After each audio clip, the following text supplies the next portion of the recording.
Halo, ketemu lagi sama gue Snowflake di pertolongan pertama pada ketidaksehatan mental. Yang kali ini kita ngobrol di season 2 tentang pertolongan pertama ketika di ghosting saat PDKT. Oke. Kenapa milih topik ini? Karena ghosting itu seakan-akan nampak remeh, tapi sumpah dampaknya nggak bisa diremehin. Banyak orang-orang di luaran sana yang sampai ngakunya mati rasa hanya karena dia terus-terusan ngehadapin orang-orang yang ngeghosting dia. Bahkan ada yang sampai dirinya ngerasa nggak berharga dan sampai ngambil keputusan yang alasannya pengen jomblo seumur hidup, single for good. Tapi realitanya karena yang deketin dia nggak ada yang sampai jadian atau bahkan kepelaminan. Jadi pada akhirnya ghosting ini bisa membunuhmu secara mental, bisa mematikan rasanya elu. Makanya gue bahas, oke? Nah, jadi ada 5 bahasan yang bakal gue angkat saat ini. Yang pertama yaitu POV dari si pengghosting. Gue pengen share sama lu, apa sih alasan dibalik perilaku pelaku ghosting ini? Gitu. Karena banyak orang yang nanya, Snow, kenapa sih kok orang bisa ghosting? Kenapa sih kok pengghosting itu jahat banget? Kenapa sih kok ada orang yang kerjaannya ngeghostingin banyak orang? Gitu. Yang kedua di sini gue bakal share POV si korban ghosting atau alasan kenapa di ghosting itu menyakitkan buat korban. Ini biar pelaku ghosting tahu seberapa menyakitkannya kalau lu ngeghosting orang. Agak bersemangat gue, sumpah. Terus yang ketiga, gue mau ngobrol kalau pada dasarnya ghosting it's all about POV, point of view. Apakah lu dari sudut pandang korban atau lu dari sudut pandang pelaku? Karena akan sangat berbeda nanti cara pandangnya. Terus setelah itu gue mau ngobrol tentang untold facts about ghosting. Fakta-fakta apa aja sih yang enggak disampaikan orang-orang di luaran sana tentang ghosting ini. Dan yang terakhir gue mau share tentang di ghosting safety protokol ala Snowflake. Jadi gimana caranya biar sekalipun lu di ghosting terus-terusan, hopefully mental lu bisa bertahan dan punya harapan biar ya harapan untuk punya pasangan lah, harapan untuk bisa jadian, hopefully sampai ke pelaminan. Jadi itu yang mau gue bahas kali ini. Bahan obrolannya ada 5. Dan tanpa berlama-lama yuk kita bahas dan kita ngobrol di P3KM Session 2. Pertolongan pertama ketika di ghosting saat PDKT bareng gue Snowflake, temen curhat kamu. Ntar nih ke bawahin dulu slide-nya. Nah, jadi gue mulai dari sini, POV si pengghosting. Kita samakan dulu definisinya. Ghosting di sini artinya ngilang. Titik. Oke. Orang yang ghosting adalah orang yang ngilang. Bodoh amat apa alasannya, bodoh amat dia gimana pun proses ghostingnya itu di luar bahasan kita, karena banyak banget yang ada definition ghosting. Dan gue di sini mau fokus ke definisi ghosting adalah menghilang dari seseorang. Oke? Menghilang dari seseorang. Yuk, kita mulai bahas. Pada dasarnya, pengghosting ini dia punya alasan juga sih sebenarnya. Meskipun alasannya ini gue tidak membenarkan apapun ya. Di sini gue hanya melihat based on perilakunya aja. Gue tidak membenarkan pelaku ghosting. Nah, jadi pada dasarnya alasan dibalik perilaku ghosting saat PDKT adalah pelaku ghosting punya abandon wound. Apa itu abandon wound? Abandon wound adalah luka gitu ya, yang itu tuh hasil dari ada orang yang datang terus mampir dan pergi. Ada yang datang lagi, mampir, terus pergi. Datang lagi, mampir lagi, pergi lagi. Datang lagi, mampir lagi, pergi lagi gitu kan. Yang pada akhirnya di dunianya setiap orang yang datang bakal pergi lagi. Oke. Ketika gua didatengin lu misalnya gitu kan. Lu cewek dan lu datengin gue punya asumsi dengan luka abandon wound ini, lu bakal datang ke gue, mampir sebentar dan pergi lagi. Oke. Dan itu yang bikin gue sakit. Proses dari mampir ke pergi ini yang bikin gue sakit. Jadi dia atau gua dalam konteks ini takut ditinggal lagi sama orang yang udah dia sayang, karena pas mampir ini bisa jadi sampai sayang. Meskipun gak semua ya, tapi bisa jadi gitu.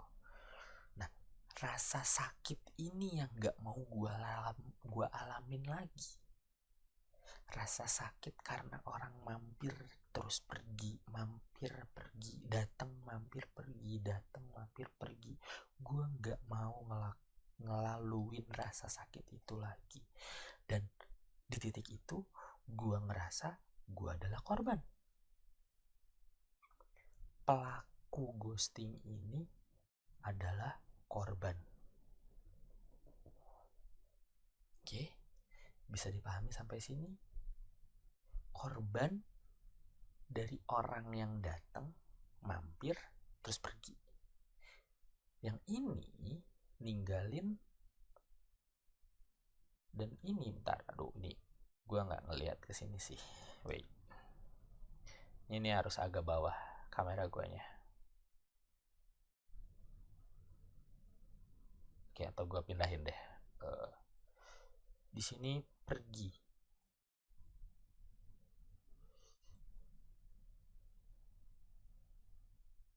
Nah, gini kali ya.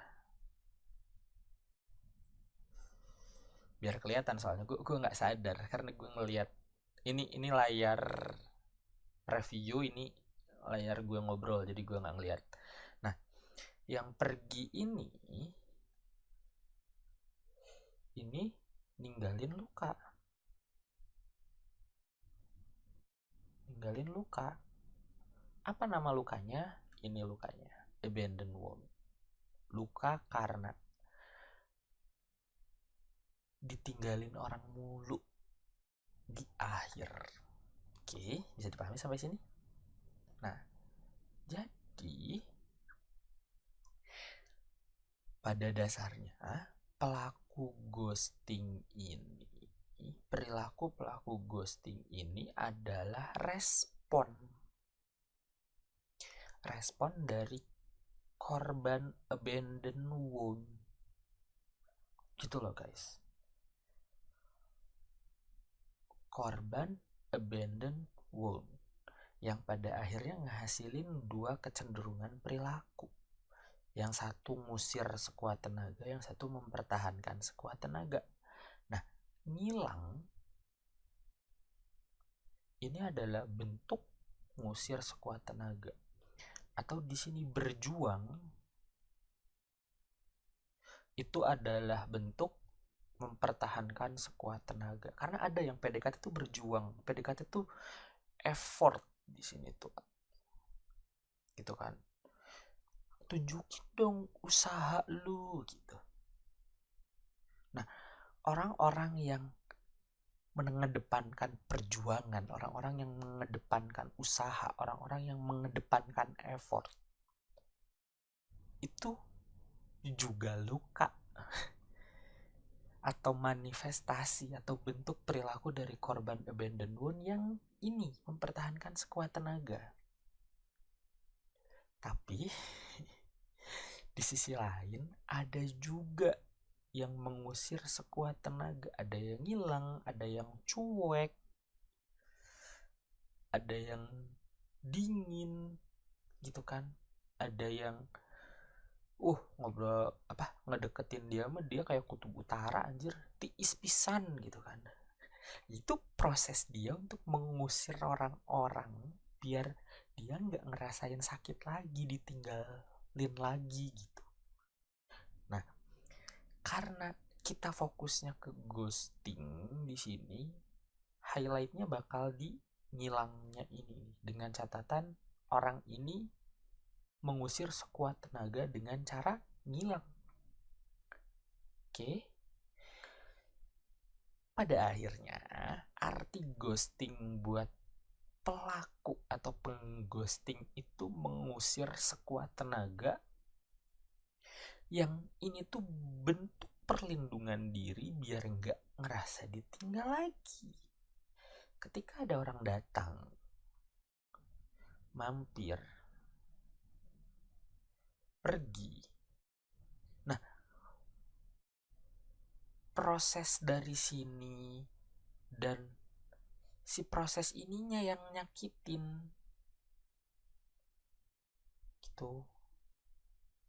Terutama yang di sini nih, dari mampir ke perginya ini nih yang jadi rasa takutnya. Makanya dia kadang welcome ketika ada orang yang datang karena itu nggak semenyakitkan itu. Tapi ketika ada orang yang udah mampir mau pergi, itu nge-trigger lukanya. Dan sebagai bentuk perlindungan diri, dia ngilang. Oke, dia ngilang atau mengghosting atau menghilang, itu adalah bentuk perlindungan dirinya. Sekali lagi, gue tidak membenarkan perilakunya, gue hanya menjelaskan perilakunya. Oke. Jadi di sini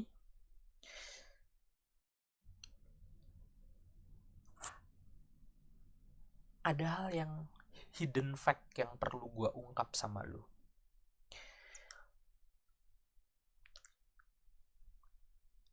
Pelaku ghosting ini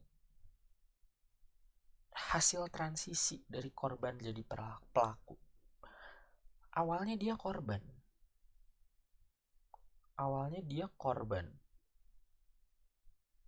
Ditinggal. Oke, awalnya korban ditinggal. Nah, karena takut ditinggal, dia ninggalin. Karena sakit kalau ditinggalin. Sakit kalau ditinggal gitu. Kebayang gak sih? Jadi yang awalnya gue itu korban yang ditinggalin, setakut itu gue setakut itu gue buat ditinggalin, ngerasa ditinggal gitu ya. Setakut itu gue kalau ada orang yang mampir terus pergi gitu kan. Makanya gue lebih baik ya udahlah, gue ninggalin dia aja. Yang gue nggak mau tuh gue yang ditinggal orang, bukan gue ninggalin orang gitu. Gue ninggalin orang. Di sini ada makanya gue bilang ada pikiran paradoks si pengghosting. Ninggalin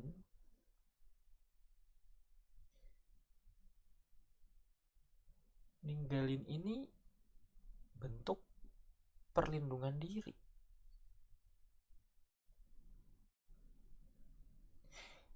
yang pada akhirnya nyakitin orang lain, tapi ini nggak sadar. Cuman ketika orang lainnya pergi,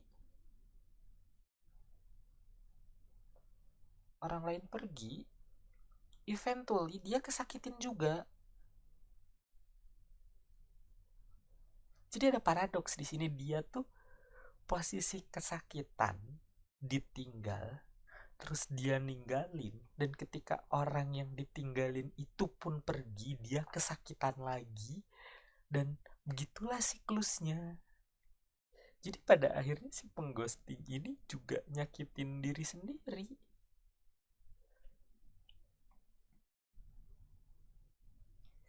Ini hidden fact yang perlu gue ungkap dari sudut pandang si pengghosting. Gitu.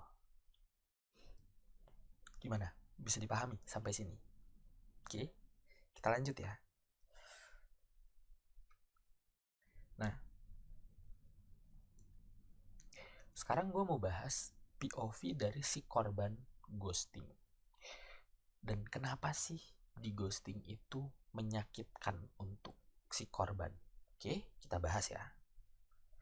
Nah, jadi ini nggak kelihatan lagi guys. Karena wait, harus dipindahin dulu. Nah, di atas deh. Oke.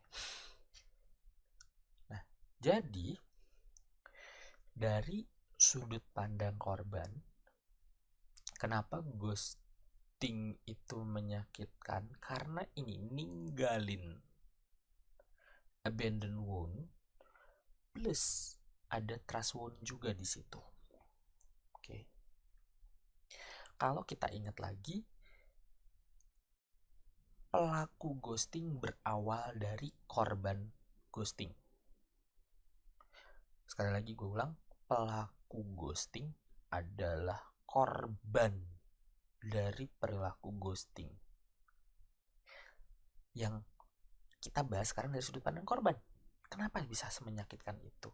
Karena ketika ada orang ghosting, dia ninggalin abandon wound-nya juga. Jadi ketika ada orang yang datang PDKT terus pergi gitu ya, ini jadi siklus yang nyakitin, terutama di sini.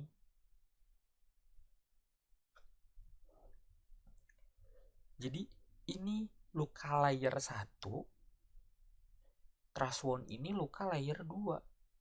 Jadi ada 2 layer. Udah mah dari awal punya abandon wound, ada lagi layer kedua trust wound-nya ini. Gitu.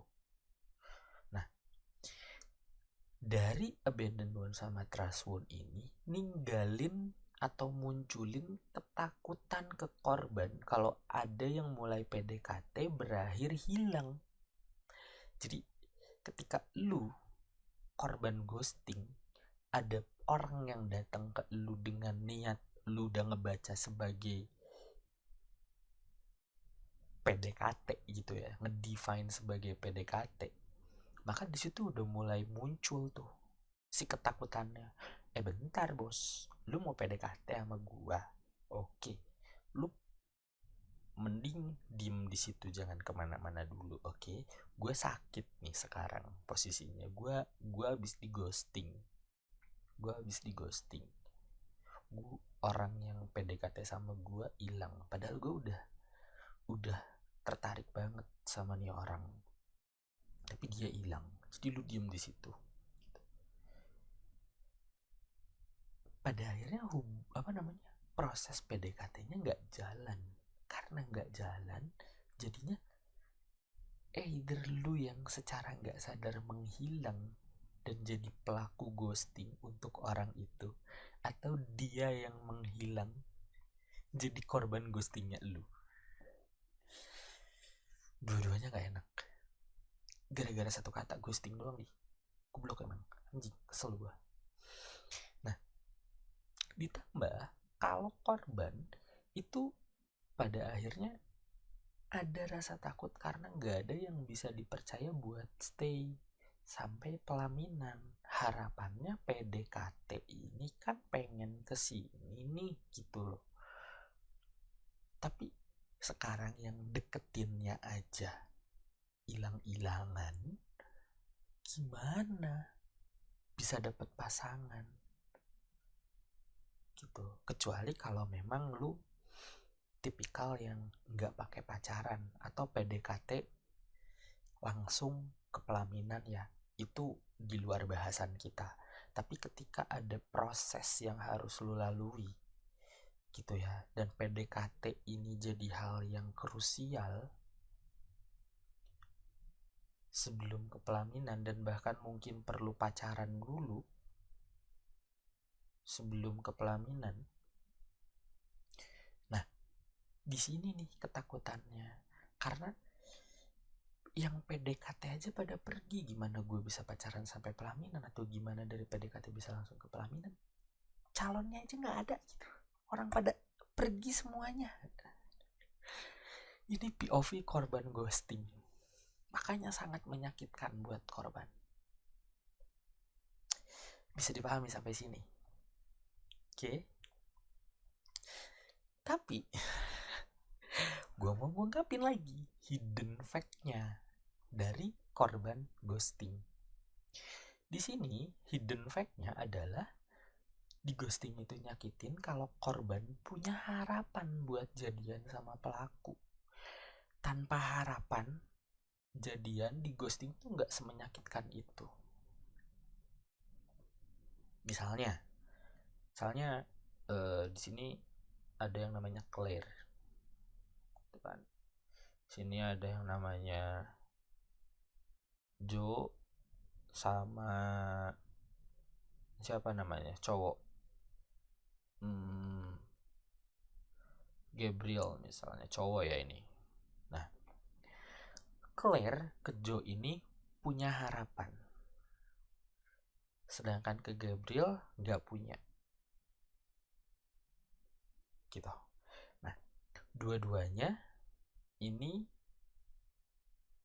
ada proses PDKT. Datang dulu. Joe sama Gabriel ini datang, dan dua-duanya pengen PDKT gitu. Oke, dua-duanya pengen PDKT dengan anggap effort yang setara. Oke, dengan anggap effort yang setara, dan pada akhirnya dua-duanya hilang.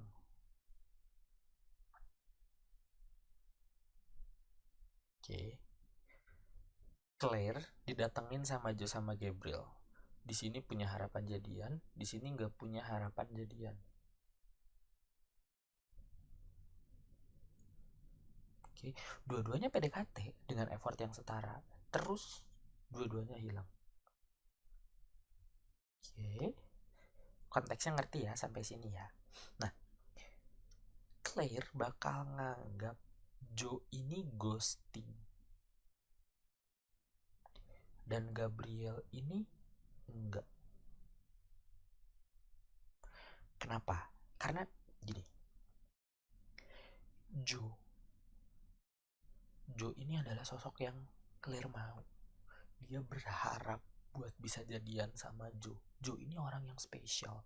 Joe ini orang yang selalu diomongin sama Claire.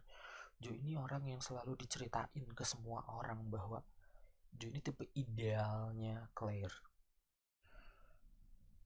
Oke. Sampai satu momen dimana Joe ini datang buat PDKT sama Claire. Oke. Dan ternyata Claire ini nggak tahu apa alasannya, Joe hilang gitu aja. Oke. Konteks kedua adalah Gabriel. Gabriel ini cuman temen aja buat Claire. Claire nggak nganggap spesial Gabriel. Claire cuma nganggap dia kayak pengisi kekosongan obrolan. nggak sespesial itu. Gabriel tuh cuman seru buat diajakin ngobrol doang, best friend material, tapi bukan couple material gitu. Tujuan Gabriel sama, untuk PDKT ke Claire, tapi ketika Gabrielnya hilang, apakah Claire bakal sengerasa kehilangan itu kalau Gabriel hilang dibandingkan dengan Joe? Oke, ini hidden fact yang perlu lo tahu, bahwa ini loh arti, karena gini loh, maksudnya di sini poinnya adalah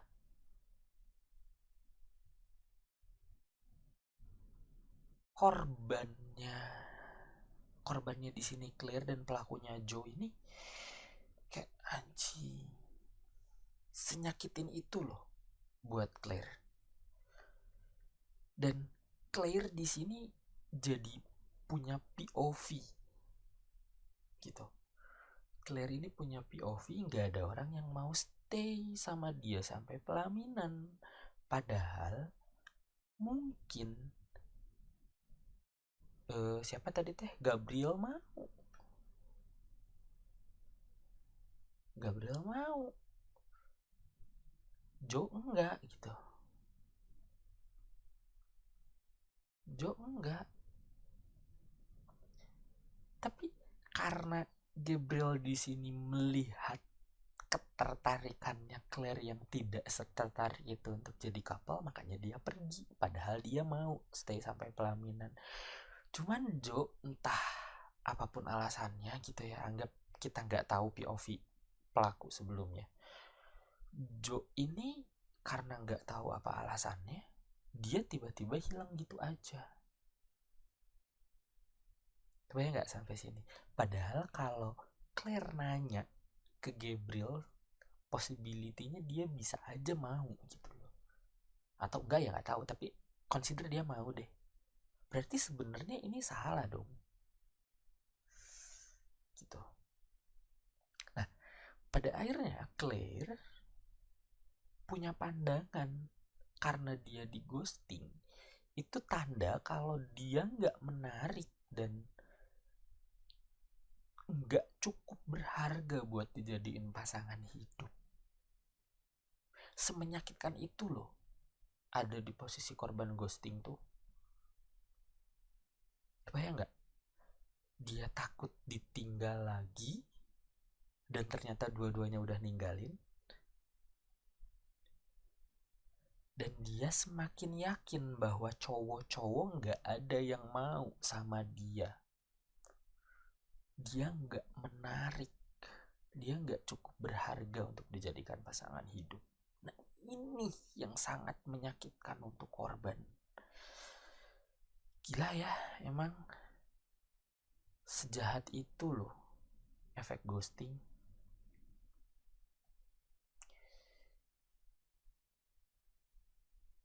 Emang gila, emang benar gila emang.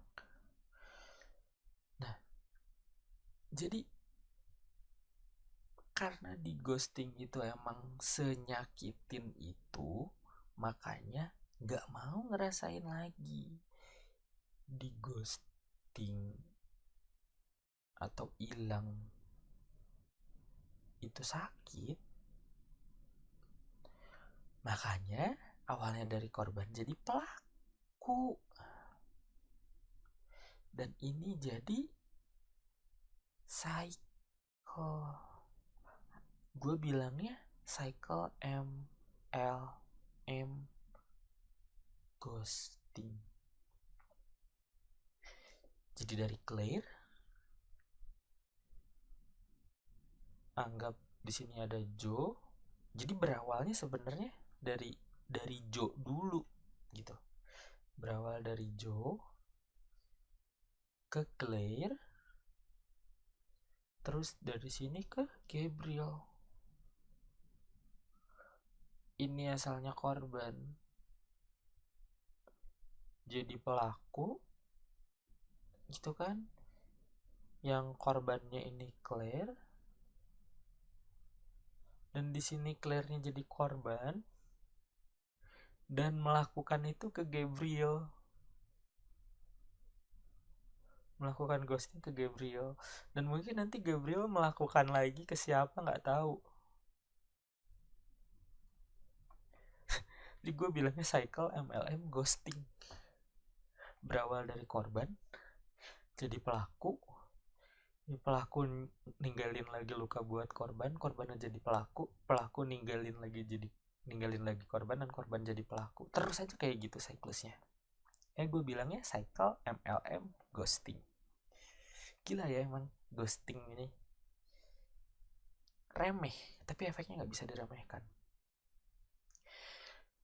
Jadi gue di sini mau menekankan bahwa pada dasarnya ghosting it's all about point of view. POV siapa yang mau lo pakai? POV korban kah? POV pelaku kah? Atau POV yang berawal dari korban jadi pelaku? Atau POV yang dari pelaku ninggalin korban baru gitu lah. Ini emang tentang POV ghosting ini. Makanya ada 3 hal penting yang bisa jadi pertanyaan tentang ghosting. Pertama, siapa yang hilang? Apakah orang ini personal atau general? Gitu. Makna orang ini penting atau B aja? Terus dari POV siapa? Dari POV pelaku atau korban? Karena ini gue jadi punya premis berdasarkan pengalaman gue ngurusin orang-orang di dunia perghostingan gitu ya. Jadi bersemangat banget gue nih. Jadi semakin personal dan penting orang yang hilang, maka akan didefinisikan sebagai ghosting. Oke. Sama kayak Claire kehilangan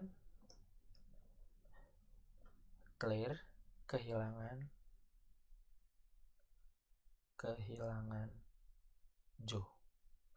Semakin general dan gak penting orang yang hilang, maka gak akan didefinisikan sebagai ghosting. Ini kayak Claire kehilangan Gabriel. Oke. Joe ini mungkin awalnya pernah kehilangan orang yang dia sayang juga.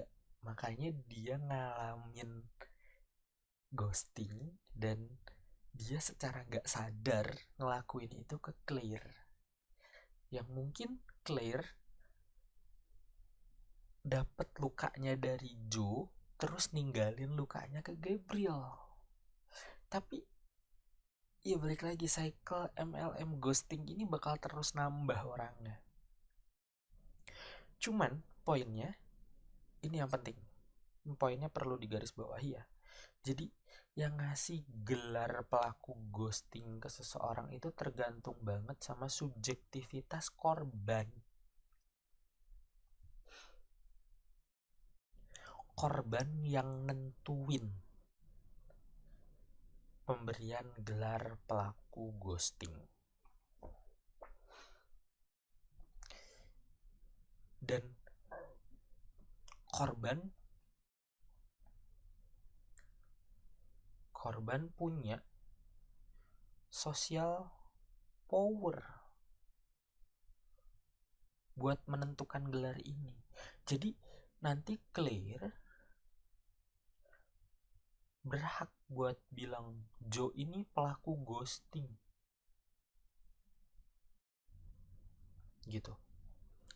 Tapi Joe ini sebagai korban, dia juga berhak buat bilang ada cewek, let's say misalnya namanya Maria, gue jadi pelaku ghosting karena gue di ghosting juga sama Maria gitu. Maria jadi pelaku ghosting karena di ghosting juga sama Gabriel misalnya. Jadi tetap nanti bakal ada penentuan gelar. Tapi di sini bakal ada selalu dua opsi di mana yang opsi-opsi lainnya, dua atau opsi lebih, yang opsi-opsi lainnya itu orang-orang yang gak penting, orang-orang yang gak semenarik itu, orang-orang yang gak berpengaruh, orang-orang yang gak, mereka pergi-pergi aja, mereka hilang-hilang aja. Tapi kamu gak terganggu sama itu, tapi lu tidak terganggu sama itu. Lu keganggu karena definisi orang itu personal dan penting. Lu gak keganggu karena definisi orang itu general dan gak penting. Oke, kebayang ya sampai sini? Jadi ghosting it's all about point of view. Korban yang jadi pelaku, terus nanti pelaku ninggalin lagi korban jadi pelaku lagi, terus seperti itu. Siklus MLM ghosting. Nah, selanjutnya gue mau bahas tentang untold facts about ghosting ketika PDKT. Oke, yuk kita mulai bahas ya. Pertama,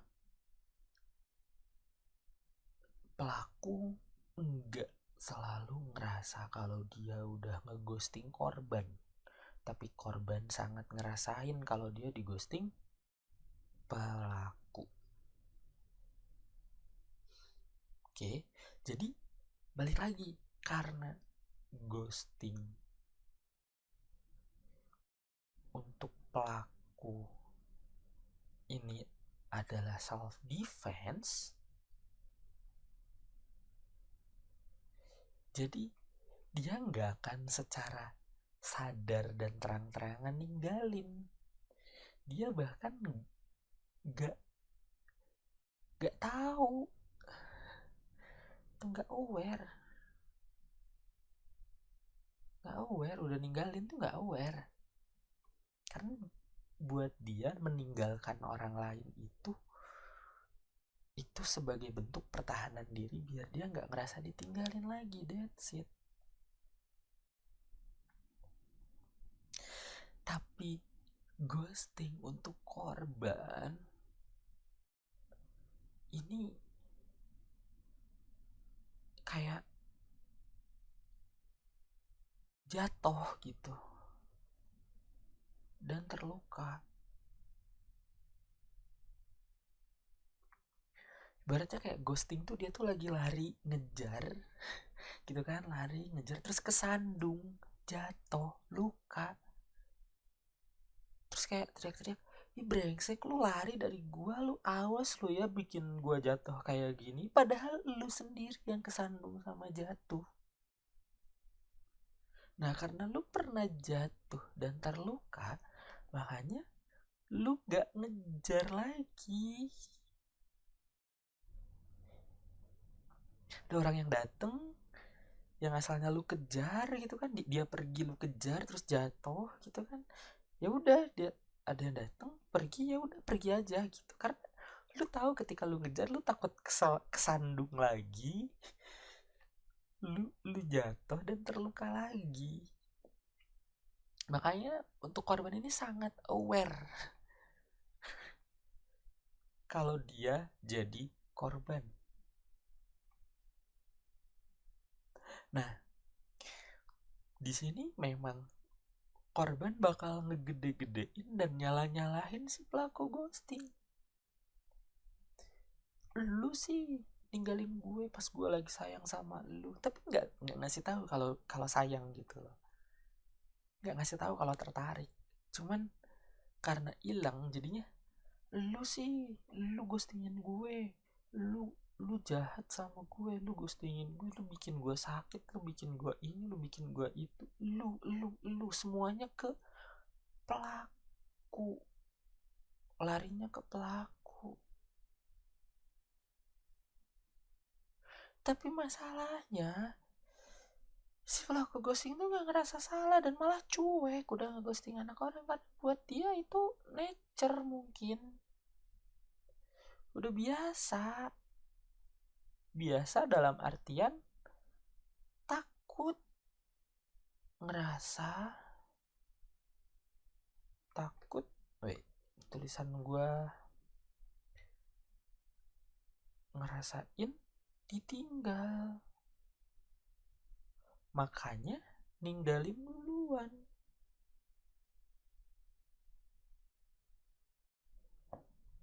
Dan buat dia, ketika ada orang datang, itu endingnya bakal ninggalin. Jadi ketika ada yang datang, tahu mau PDKT, dia pergi. Ketika ada lagi yang datang, dia pergi. Semakin ku kejar, semakin ku jauh, karena punya luka abandon wound yang mengusir sekuat tenaga. Kebayang ya sampai sini ya? Kebayang ya? Oke, kita mulai bahas yang kedua nih. Alasan yang kedua, untold facts yang kedua maksudnya. Di sini korban bakal jadi pelaku, terus pelaku nambah korban. Gue bilangnya siklus sialan yang akhirnya tanpa sadar ngebentuk MLM dunia perghostingan. Ketika misalnya awalnya Maria pelaku, di sini Jo jadi korban. Jo jadi pelaku. Di sini Claire jadi korban. Dan Claire jadi pelaku buat Gabriel. Dan di sini Gabriel jadi korban. Dan mungkin dia jadi pelaku. Buat siapa kita nggak tahu. Tapi siklus ini bakal terus berulang. Dan bisa jadi Maria ini pelaku dan Jo ini bukan cuma korban dari Maria doang. Misalnya ada Julia. Misalnya ada lagi misalnya Cynthia gitu. Dan berbagai macam, mungkin di sini ada 100 dia. Dia korban dari 100 pelaku ghosting.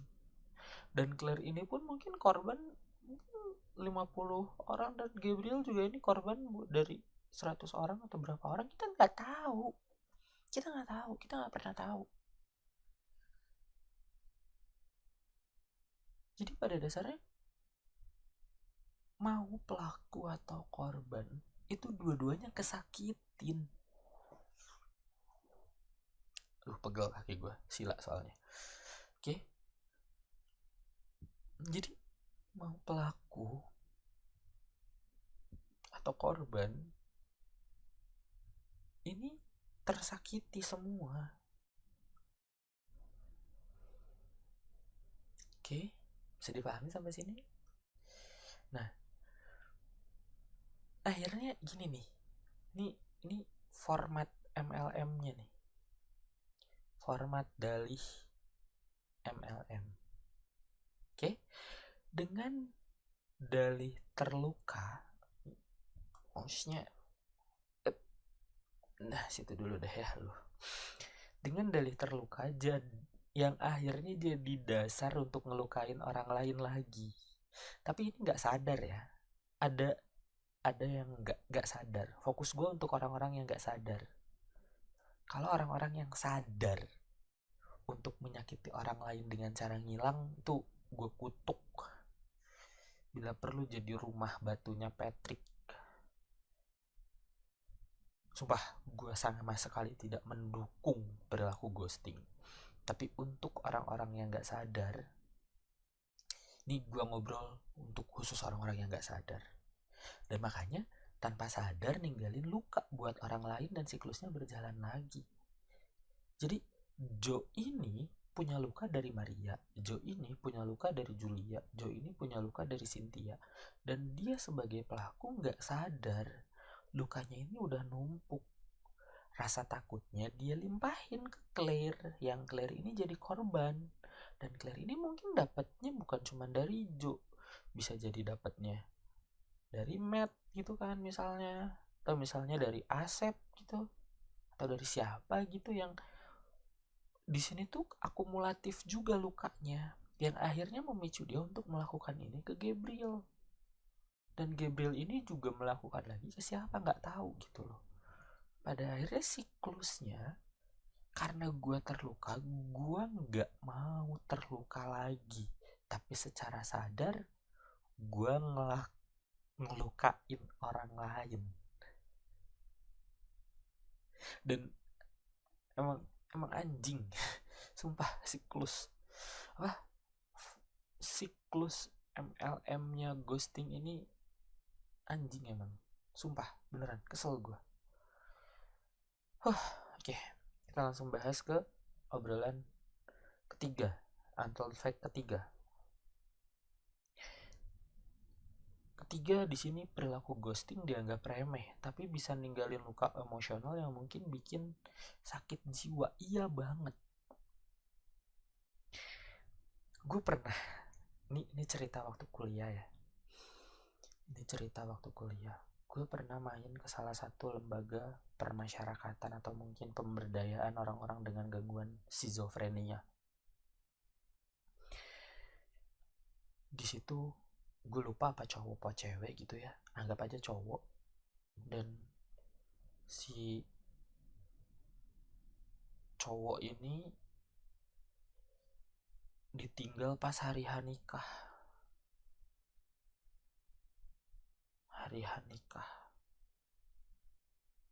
Ceweknya hilang, gak ada kabar gitu. Ceweknya hilang gak ada kabar karena dia stres. Dia jalan, dia gak sadar dia udah jadi orang skizofrenia di pinggir jalan.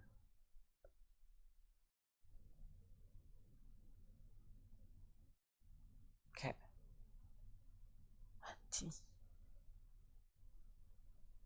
ini gue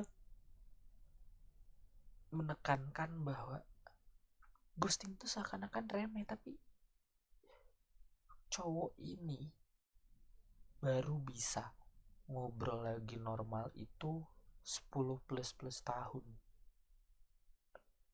Dia baru sadar.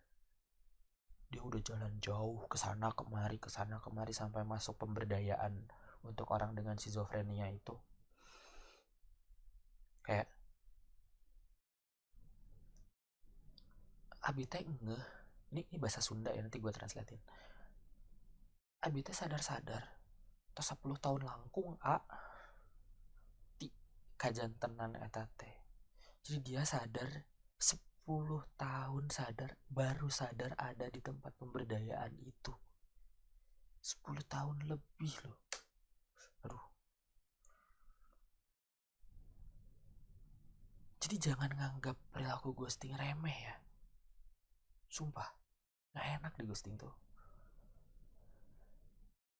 Nah, tapi ya karena pada dasarnya semua pelaku ghosting berawal dari korban dan mengalami siklus sialan terus-terusan, efek dari siklus sialan itu ngasih dampak permanen ke mental untuk jangka panjang. Termasuk ke lu juga. Termasuk ke gue juga. Gue pernah punya pengalaman luka di ghosting. Dan gue pernah jadi pelaku ghosting, makanya gue ngerti. Tapi gue gak mau. Gue mau memutus siklus MLM sialan ini. Gue mau memutus itu. Oke, karena gue sendiri pernah ada di fase stres yang mikir kayak, ngapain sih aing kalau PDKT pada akhirnya ditinggalin lagi? Ngapain sih aing jadian kalau pada akhirnya putus lagi? Ngapain sih aing jadian? Ngapain sih aing PDKT? Ngapain sih aing berusaha? Kalau pada akhirnya orang-orang yang kita usahain tuh pergi gitu aja. It hurts, sumpah. Menyebalkan emang, sumpah menyebalkan. Selanjutnya kita bahas ke obrolan 4 nih, Anton fact keempat guys ya.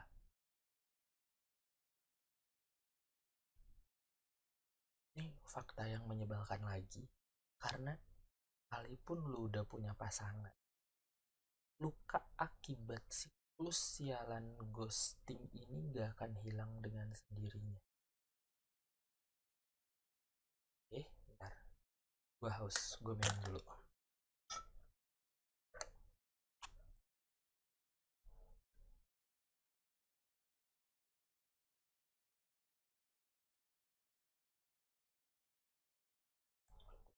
Oke. Lebih lega. Nah, karena gini, ghosting ini sendiri adalah akibat dari abandon wound.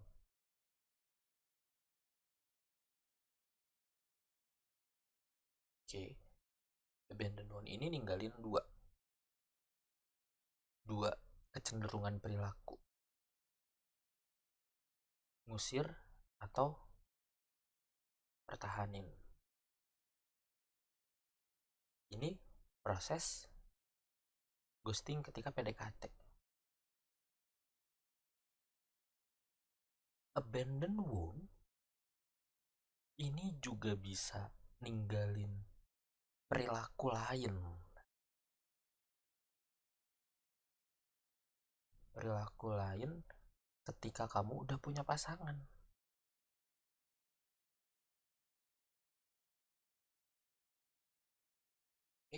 Prinsipnya sama. Ngusir dan pertahanin.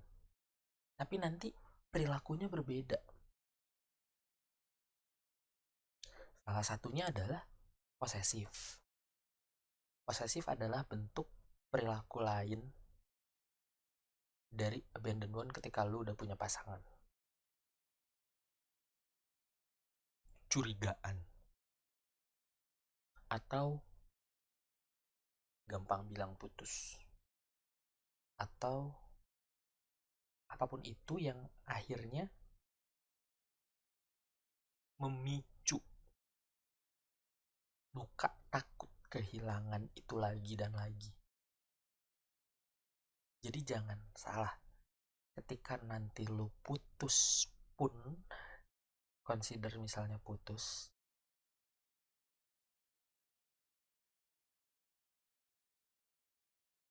siklus MLM ghosting ini bakal muter lagi, and that's the fact. Oke, punya pasangan gak bikin siklus MLM ghostingnya berhenti buat lu dan berhenti di lu.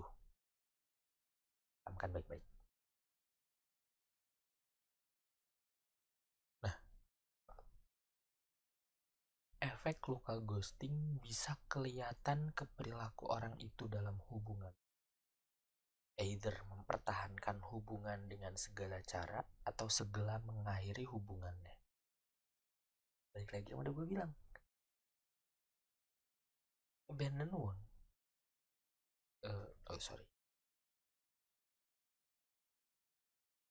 Abandon wound in relationship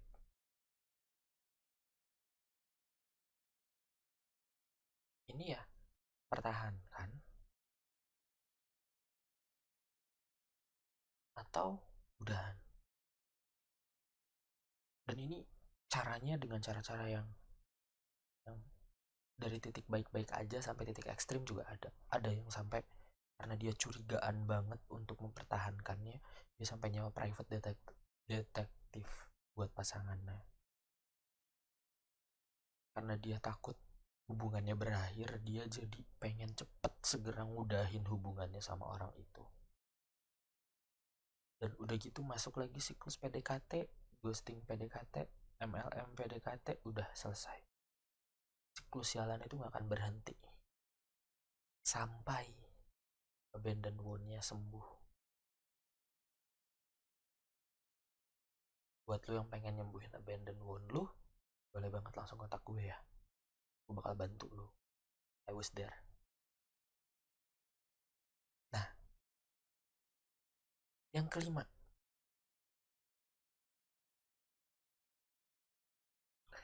ini untold fact yang menyebalkan banget, karena siklus sialan MLM ghosting ini nggak akan berakhir selama ada orang yang ditinggalkan lalu meninggalkan. Selama punya abandon wound,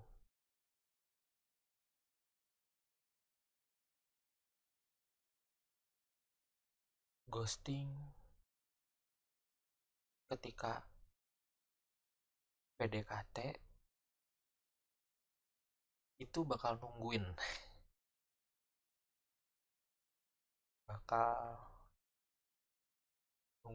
lu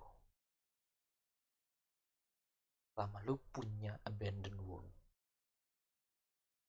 Ghosting ketika PDKT itu bakal nungguin lu dan bakal mampir di hidup lu, bakal terus muterin lagi lu di siklus MLM ghosting itu. Tapi karena susah pisan kalau mau ngontrol perilaku orang lain biar nggak ghosting, yang bisa kita lakukan adalah mengakhiri siklus sialan MLM ghosting di hidup kita aja. Gue bisa bilang perilaku ini bakal mirip sama pelaku ghosting dan ninggalin MLM itu lagi, bakal mirip sebenarnya, tapi less hurtful for us. Nggak semenyakitkan itu lagi di ghosting orang, karena kitanya udah sembuh abandon wound-nya, orang lain masih punya, jadi bakal orang lain yang anggap kita ghosting. Kita bakal terus-terusan dianggap jadi pelaku ghosting ketika nanti praktekin di ghosting safety protocol yang bakal gue bahas selanjutnya.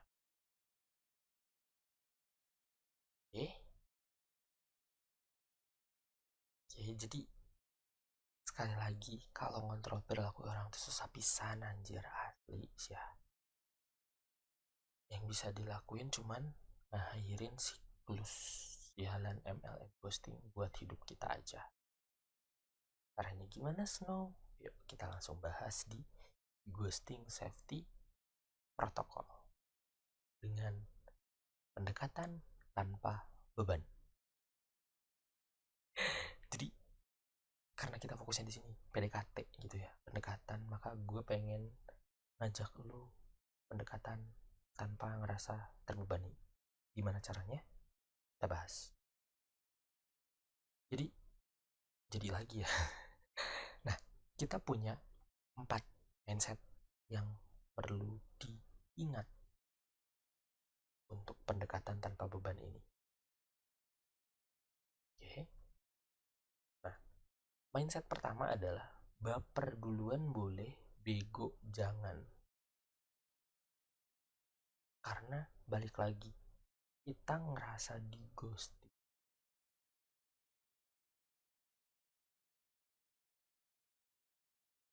Ngerasa di ghosting, baper. Kalau nggak baper nggak akan ngerasa di ghosting. Oke, kalau baper bakal ngerasa di ghosting.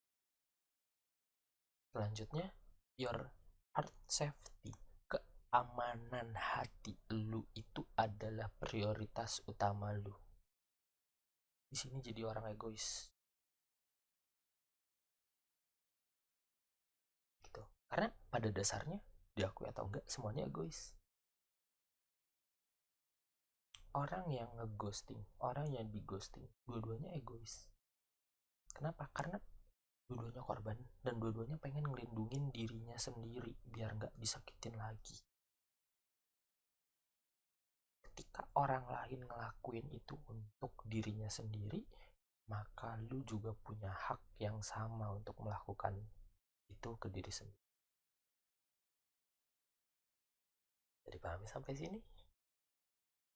Egois dengan cara yang baik. Emang ada ya? Dengan cara yang baik.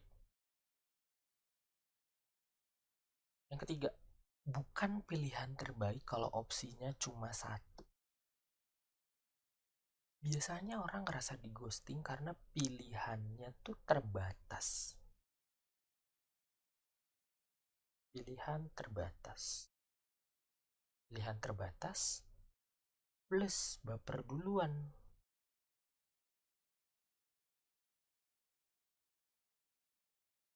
Udah mah pilihannya cuma satu, baper duluan, dia hilang. Mampus.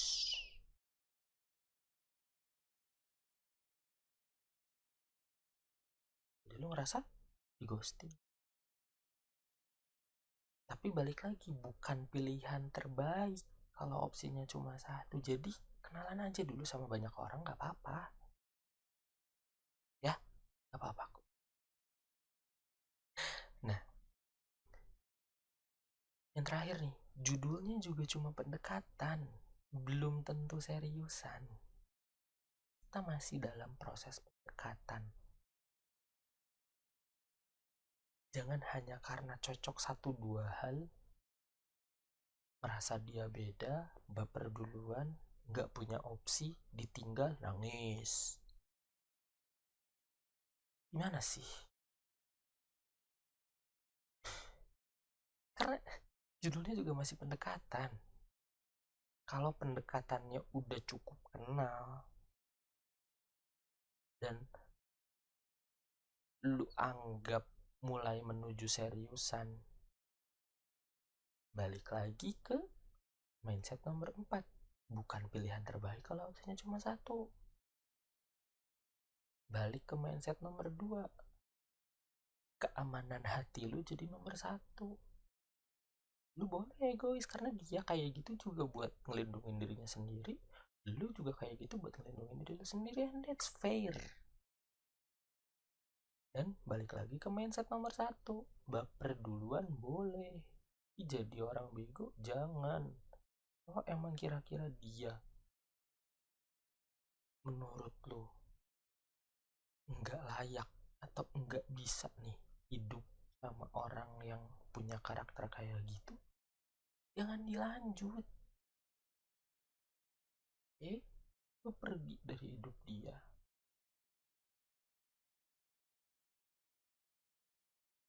Karena dia pun bakal pergi dari hidup lu ketika dia ngerasa bahwa gue nggak bisa nih sama nih orang, gue nggak bisa nih sama lu. Oke?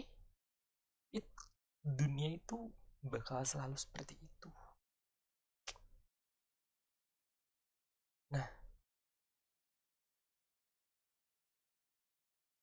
jadi ghosting pain point sebagai korban karena semua pelaku ghosting itu berawal dari korban. Ulang, karena semua pelaku ghosting itu berawal dari korban. Lu merasa di ghosting kalau lu punya harapan pengen jadian tapi nggak kesampaian. Dan rasa sakit makin menggelegar ketika pelaku nggak ngerasa ngeghosting lu. Jadi safety protokolnya adalah no expectation. Buat jadian duluan.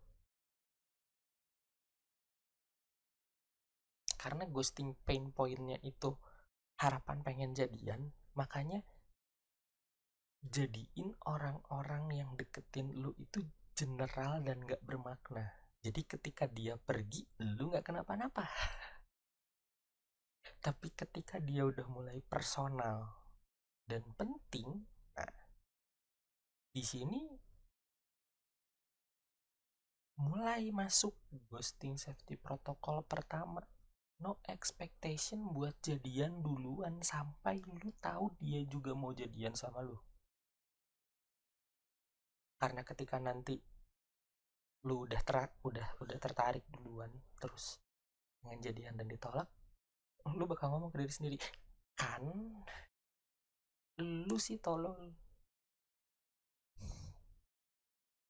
pakai sayang duluan, lu ngungkapin duluan, lu yang ditinggal kan. Biasanya juga gitu dulu-dulu. Emang lu yang tolol. Jahat kadang, justru lebih jahat diri sendiri daripada orang lain yang geblek. Jadi ghosting safety protokol pertama adalah ini, no expectation buat jadian duluan. Karena kita sadar sebagai korban kita tuh tersakiti karena harapan pengen jadian tapi nggak kesampaian. Ditambah ketika pelakunya nggak sadar, makin menjadi-jadi, makin mencak-mencak. Itu loh. Nah, jadi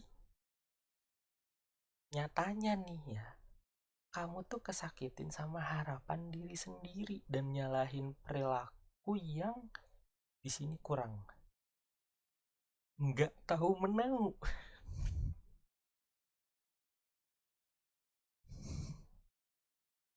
Jadi kayak lu ngomong dalam hati, gue sayang sama lu jangan pergi ya. Lu gak ngomongin itu. Lu cuma nyimpen harapan kalau dia juga ngerti dan dia sayang balik sama lu. Tapi ketika dianya pergi, brengsek ya dia jadi orang ghosting gue. Jalan emang orangnya itu, dia banyak banget lo ngeghosting orang. Hati-hati lo kalau dia PDKT. Lu jadi hate speech, ngerugiin orang lain. Lu sendiri kesakitin sama sakit hati lu. Dan ngeklaim kalau pelaku ghosting yang udah nyakitin lu tuh buat apa? Buat apa? Karena semua orang punya abandon wound yang bakal kepicu ketika lu bilang, tuh si Joe tuh tukang ghosting, hati-hati. Semua orang punya abandon wound-nya sendiri-sendiri yang nanti ketika Joe datengin tuh langsung alert. Joe ini bakal makin kesakitin. Kenapa? Biar fair. Paling nyakitin. Ya udah, lu aja nyakitin diri lu sendiri. Udah gitu ditambah lu memicu orang buat nambah nyakitin diri sendiri dan nambah nyakitin orang lain. Di sini siklusnya cuma nyakit-nyakitin doang ghosting tuh. Sampai kapan siklus MLM ghosting ini dipertahankan? Anjir lah. Please. Berhenti dulu ya, please. Nah, jadi protokol pendekatan tanpa beban ini gue cuma punya satu kalimat sih. Pada akhirnya orang akan selalu datang dan pergi sesuka hati mereka, dan kamu punya hak yang sama juga. Jadi ketika banyak orang yang datang dan pergi sesuka hati itu ke hidup lu juga punya hak yang sama buat datang dan pergi sesuka hati ke hati orang lain. Di sini saling nyakitin dong, Snow. Yes, clearly saling nyakitin. Tapi emang udah siklusnya kayak gitu. Ini siklus yang udah nggak bisa diubah dan susah banget buat ngubah ini. Kita nggak bisa ngontrol orang lain. Tapi yang bisa kita kontrol adalah kita punya hak buat ngelakuin hal yang sama kayak orang lain lakuin ke kita dan kita lakuin juga ke orang lain. It's just a cycle. Siklus MLM ghosting sialan. Gila ya ghosting. Nah, protokol kedua adalah lakukan pendekatan ke banyak orang dalam waktu yang bersamaan. Karena misalnya, ini gue nih, Snow. Gue PDKT cuman ke Vania doang.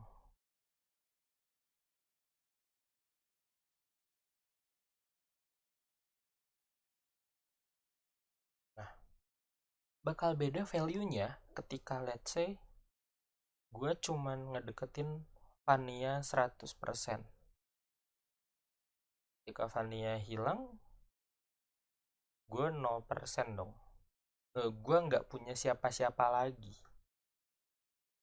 Gak ada siapa-siapa. Gak ada orang lagi gitu. Gak ada orang lagi. Oke. Tapi ketika gue deketin Vania, let's say, ini gue hapus.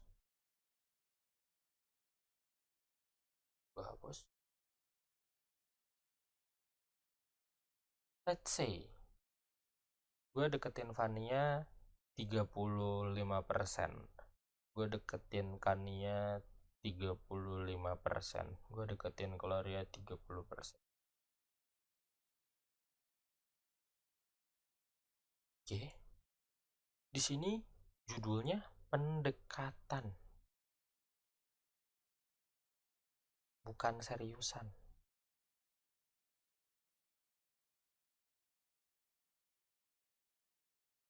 Semakin banyak yang gue deketin, misalnya di sini gue nambah lagi deh, siapa misalnya namanya Baby, gue nambah lagi deh, misalnya Janet, siapalah gitu, yang pada akhirnya di sini gue punya effort yang sama, masing-masing 20%.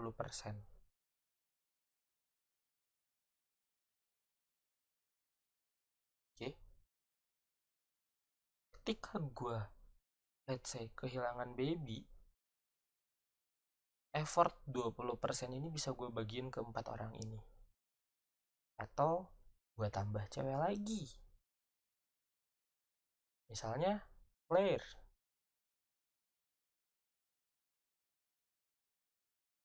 Gitu. Jadi gue bakal mendefinisikan setiap orang ini sama. Gak ada yang spesial, gak ada yang personal, gak ada yang bener-bener bikin gue kecantol. Gue gak menitikkan satu ketertarikan ke satu orang. Biar ketika mereka pergi, gue gak ngerasa di ghosting. Biar mereka pergi, gue masih punya orang lain. Apakah ini valid buat semua orang? Enggak. Karena Janet bawa luka, Claire bawa luka, Vania bawa luka, Kania bawa luka, Gloria bawa luka, gue juga bawa luka. Kita semua hidup dengan abandon wound kita masing-masing, dengan situasi yang Janet pernah di ghosting, gue pernah di ghosting, Claire pernah di ghosting, Vania pernah di ghosting, Kania juga sama, Gloria juga sama. Kita semua pernah di ghosting.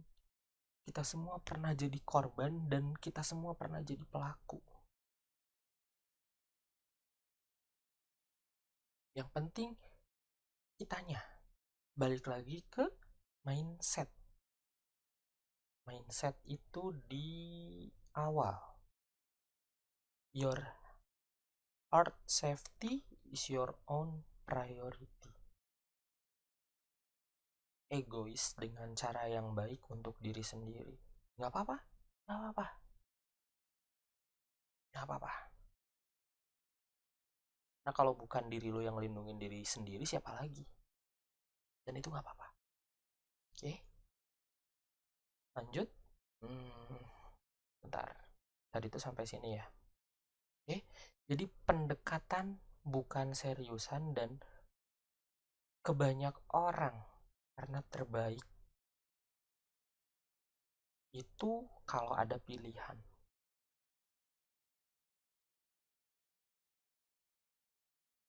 Gitu. pendekatannya bisa jadi Janet dulu, Janet udah nggak begitu tertarik baru pindah ke Vania, udah nggak tertarik baru pindah ke Kania, boleh barengan, boleh pindah-pindah, ya terserah, itu teknis sih, suka-suka lu. Tapi yang jelas terbaik itu kalau ada pilihannya. Kalau misalnya gue cuma deketin Vania doang, gimana gue tahu Vania terbaik buat gue? Ya nggak? Oke, lanjut. Nah, di sini protokol pendekatan tanpa beban adalah buat filter yang clear dan strict buat orang-orang yang kamu anggap layak buat masuk hati kamu. Jadi di sini sebenarnya ada teorinya sih, namanya teorinya proximity apa gitu, gue lupa. Tapi consider kita di sini ngefilter orang dari stranger misalnya. Stranger ini friend material atau boyfriend material.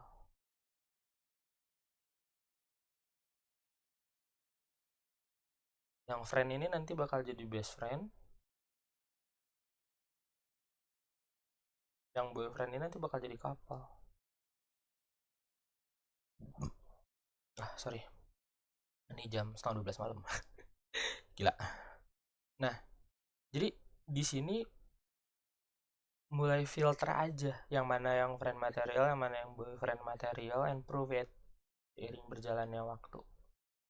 Dan yang mana yang layak buat masuk hatinya lu. Oke? Selanjutnya, ini agak bertentangan dengan saran umum, tapi ini yang gue lakuin pribadi, mulai project terbiasa kehilangan. Artinya, ketika gue ngedeketin Ania, Gloria, Kania, Claire, dan Janet,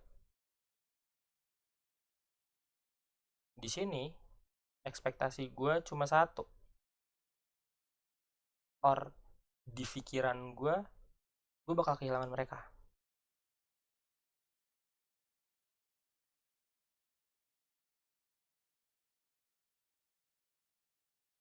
Bener or later.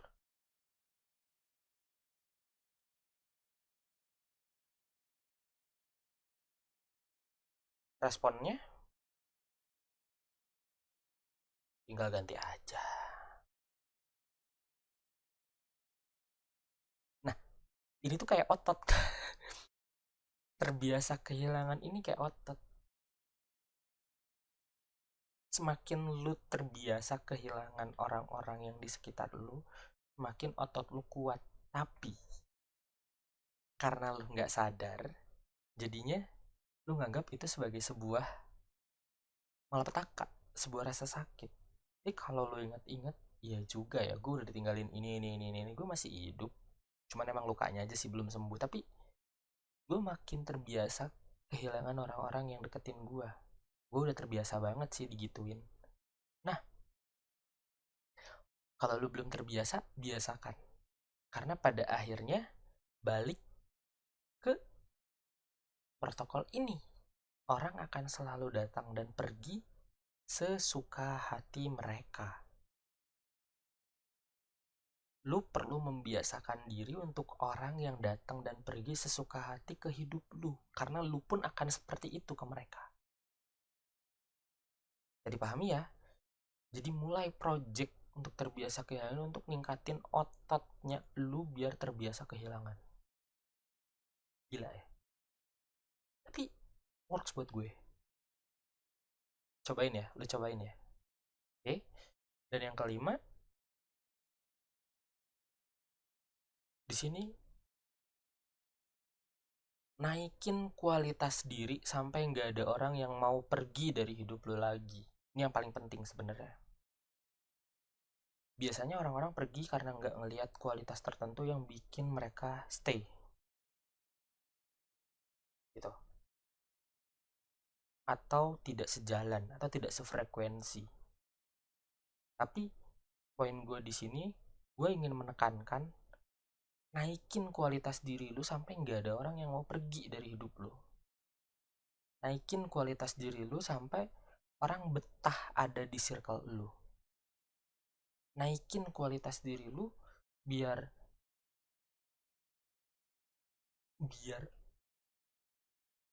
lu punya alasan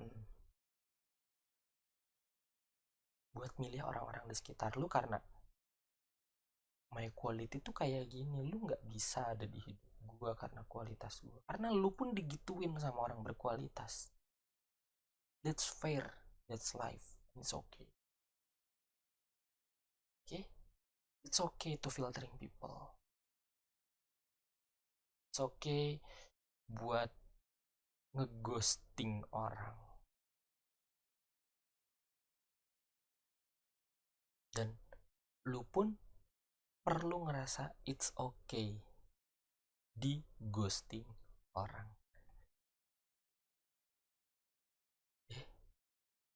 Kita nggak bisa ngontrol orang yang datang dan pergi, karena pada akhirnya gue cuma bisa bilang it's okay di ghosting orang. Oke, di ghosting orang. Dan it's okay ngeghosting orang. Karena siklus MLM sialannya bakal terus ada selama abandon wound-nya belum sembuh, dan itu adalah hal yang definitif tergantung korban. Ketika lu pelaku, lu nggak bisa ngejudge diri lu. Gue nggak ngeghosting dia, nggak bisa. Lu nggak bisa ngapa-ngapain ketika lu jadi pelaku. Kosong value omongan lu, kosong. Yang didengar korban. Jadi ya udah nggak apa-apa, it's okay ngeghosting orang. Dan ketika lu di ghosting jadi korban juga it's okay di ghosting orang, karena kita nggak bisa ngontrol orang yang datang dan pergi. Tapi